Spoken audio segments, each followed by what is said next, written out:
Hello everyone, welcome back to your channel. आज हम इस वीडियो में नीट 2023 के कुछ फिजिक्स के क्वेश्चन डिस्कस करने वाले हैं। Okay, before starting the video I will request you please like, share and subscribe the channel and press the bell icon. तो हम अपना वीडियो स्टार्ट करते हैं। पहला क्वेश्चन प्लीज स्क्रीन पे देख लीजिए, उसके बाद हम उसका सोल्यूशन करेंगे। Let's see the first question. Pause the video and read the question carefully. First question में दिया हुआ है कि कार्नट इंजन है, उस कार्नट इंजन का एफिशिएंसी है 50%। ओके, और सोर्स टेम्परेचर बोल दिया गया है दैट इज 327 डिग्री सेल्सियस। ये है सोर्स टेम्परेचर, ये भी बोला गया है। हमें निकालना है कि सिंक टेम्परेचर कितना है। This is the question. Okay, so ये हमें पता है कार्नट इंजन का एफिशिएंसी का formula that the efficiency of the Carnot engine is equals to, efficiency of the Carnot engine को ईटा लिखा जाता है। Eta is equals to 1 minus T2 by T1। अब T2 क्या है और T1 क्या है? T2 है सिंक का टेम्परेचर, जो लोअर टेम्परेचर होता है वो सिंक का टेम्परेचर होता है। T2 लोअर टेम्परेचर है, दैट इज सिंक का टेम्परेचर। और ये T1 है हायर टेम्परेचर, जो है सोर्स का temperature. So this is high. Okay, so ये है हमारा एफिशिएंसी का फॉर्मूला कार्नट इंजन का। हमें इस फॉर्मूले में अगर ईटा का वैल्यू पुट कर दे और सोर्स का टेम्परेचर पुट कर दे तो हमें सिंक का टेम्परेचर मिल जाएगा। लेकिन इस फॉर्मूले में जो T2 और T1 है ये सारे केल्विन में है। ओके, तो हमें क्या करना है, इस डिग्री सेल्सियस में दिए हुए टेम्परेचर को पहले केल्विन में कन्वर्ट कर लेना है। ओके, अब सेल्सियस को केल्विन में कन्वर्ट करने का ये फॉर्मूला है दैट इज डिग्री सेल्सियस में दिए गए टेम्परेचर के साथ अगर हम 273 ऐड करेंगे तो हमें केल्विन में टेम्परेचर मिल जाएगा। ओके, सो इसके साथ अगर हम 273 ऐड कर दे तो हमें केल्विन में टेम्परेचर मिल जाएगा। 3 plus 7 that is 0 1 again 0 1 this is 4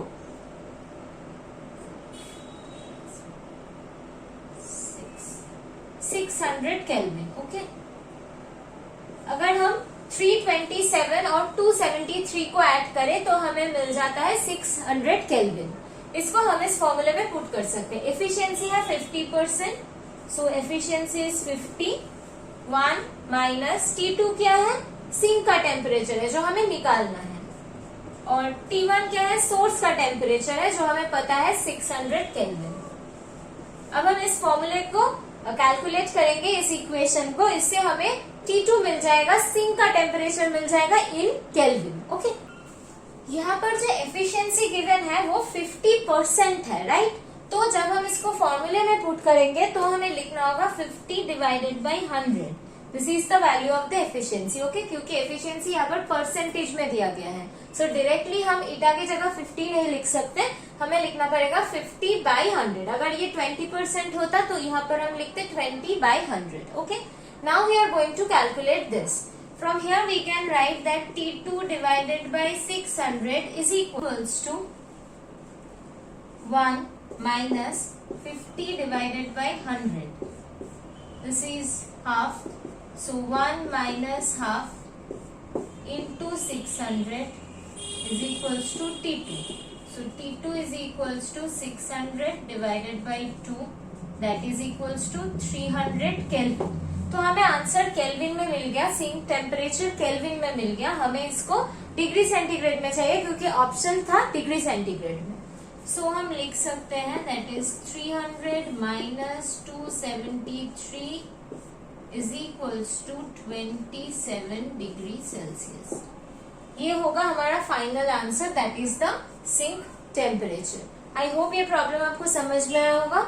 इसमें जो की पॉइंट है कि हमें एफिशिएंसी पुट करते वक्त 50 बाई 100 ऐसे लिखना है क्योंकि एफिशिएंसी 50% है, ये हमें याद रखना है। और इस फॉर्मूले में कौन सा सिंक टेम्परेचर है, कौन सा सोर्स टेम्परेचर है वो हमें पता रहना चाहिए, और ये इक्वेशन तो हमें पता रहना ही चाहिए। और ये केल्विन और डिग्री सेंटीग्रेड में जो कन्वर्शन की इक्वेशन है वो भी हमें जानना है। और हमें ये भी याद रखना है कि इस फॉर्मूले में जो T2 और T1 है ये सारे केल्विन में टेम्परेचर है, डिग्री सेंटीग्रेड में नहीं है। ओके, सो आई होप आपको ये प्रॉब्लम समझ में आया होगा। चलते हैं नेक्स्ट प्रॉब्लम की तरफ। अगर आपने अभी भी चैनल को सब्सक्राइब नहीं किया है तो please subscribe the channel and press the bell icon. अब देखते हैं नेक्स्ट प्रॉब्लम स्क्रीन पे, उसके बाद हम उसका सोल्यूशन करेंगे। Pause the video and read the question carefully. हमारी सेकंड प्रॉब्लम में एक ओपन पाइप और एक क्लोज पाइप लिया गया है और ये दोनों पाइप का लेंथ सेम है। ओके, तो मैंने एक ओपन पाइप ड्रॉ किया है और एक क्लोज पाइप ड्रॉ किया है और दोनों का लेंथ सेम है, दैट इज स्मॉल एल। अभी हमें निकालना है कि इस ओपन पाइप और क्लोज पाइप में से जो हमें फंडामेंटल हार्मोनिक मिलेगा, जो फंडामेंटल हार्मोनिक मिलेगा इस ओपन पाइप और क्लोज पाइप से, उन दोनों का फ्रीक्वेंसी का जो रेशियो होगा वो हमें निकालना है। ओके, तो 1 by 1 देखते हैं। ओपन पाइप में हमें पता है इस दो ओपन एंड में हमें जो मिलेगा वो होगा एंटी नोड। ओपन एंड्स में हमें एंटी नोड मिलेगा, तो जो फंडामेंटल वेव होगा उसमें हमें दो एंड में एंटी नोड्स चाहिए।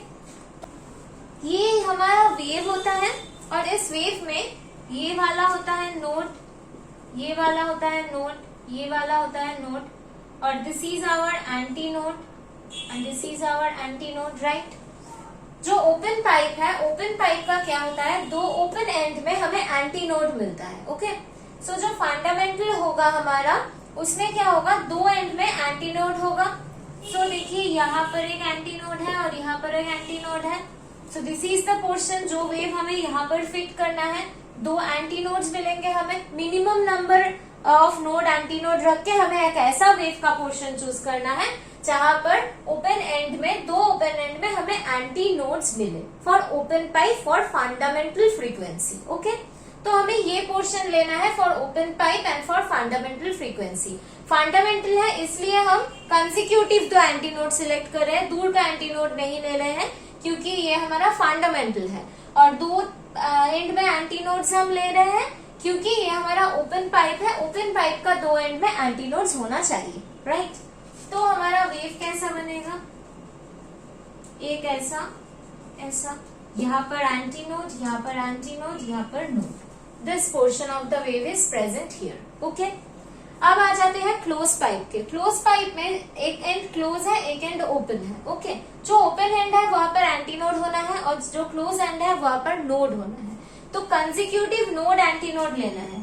This is the consecutive node and anti node. Okay, ये होगा हमारा consecutive node and anti node. तो ये हम ऐसे ड्रॉ करेंगे।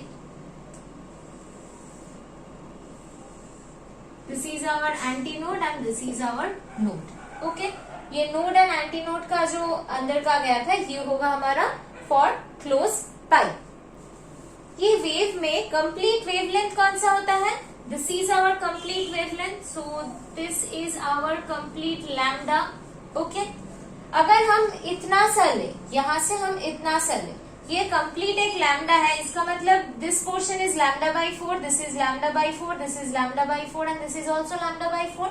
अगर हम इतना सा पोर्शन ले मतलब 2 लैम्डा बाई 4 हम ले रहे हैं, तो ये वाला होगा हमारा लैम्डा बाई 2। ओके, ये कंप्लीट पोर्शन अगर लैम्डा हुआ तो ये पोर्शन लैम्डा बाई 4, ये वाला लैम्डा बाई 4, ये वाला लैम्डा बाई 4, ये भी लैम्डा बाई 4, तो इतना पोर्शन हो गया हमारा लैम्डा बाई 2, जो कि हमारा ये पोर्शन है। तो यहाँ पर हम लिख सकते हैं, यहाँ पर L इज इक्वल्स टू हमारा लैम्डा बाई 2 है। और यहाँ पर हम देख रहे हैं नोड और एंटी नोड के बीच का जो गैप है इतना सा, वो हमने ड्रॉ किया है। तो ये वाला पोर्शन है हमारा लैम्डा बाई 4। सो यहाँ पर हम लिख सकते हैं L is equals to lambda by 4। Okay, so यहाँ से हमें लैम्डा का वैल्यू मिल जाता है जो कि वेवलेंथ है। ओपन पाइप के लिए हमारा लैम्डा का वैल्यू हो गया 12 और for fundamental 1 and close pipe के लिए हमारा लैम्डा का वैल्यू हो गया 4L। हमें रेशियो निकालना है फ्रीक्वेंसी का। हमें पता है कि velocity of the sound that is equals to wavelength into frequency, ये होता है हमारा इक्वेशन। तो अगर हमें फ्रीक्वेंसी निकालना है तो v बाई लैम्डा मतलब वेलोसिटी बाई वेवलेंथ करना है, तभी हमें फ्रीक्वेंसी मिलेगा। So frequency of the open pipe is equals to velocity of the sound divided by lambda not, so v divided by 2L। Okay, और अगर हमें यहाँ पर निकालना है न्यू सी क्लोज पाइप का फ्रीक्वेंसी वो होगा velocity divided by lambda c. Okay, so v divided by 4l. ये हो गया हमारा क्लोज पाइप का जो फ्रीक्वेंसी है फंडामेंटल वाला वो. तो अभी हमें इन दोनों का रेशियो निकालना है. सो ये होगा new not for open pipe और ये होगा क्लोज पाइप. ये वाला है v/12 divided by the close pipe, that is 4l by v. v cancel out, l cancel out, this will give 2. So this is 2. So हम लिख सकते हैं कि nu naught is to nu c is equals to 2:1. Okay, ये है fundamental frequency में open pipe और close pipe का रेशियो. ओपन पाइप और क्लोज पाइप में जो फंडामेंटल फ्रीक्वेंसी मिलते हैं उनका रेशियो हो गया 2:1. This is the answer of our question. I hope आपको समझ में आया होगा कैसे हमने ये दो वेव ड्रॉ किए हैं और कहाँ से ये इक्वेशन हमने लिखे हैं. अगर कुछ प्रॉब्लम्स हो समझने में तो right in the comment section, I will give you the answer. Okay, thank you everyone for watching the video. Please like share and subscribe the channel. मिलते हैं अगले वीडियो पे.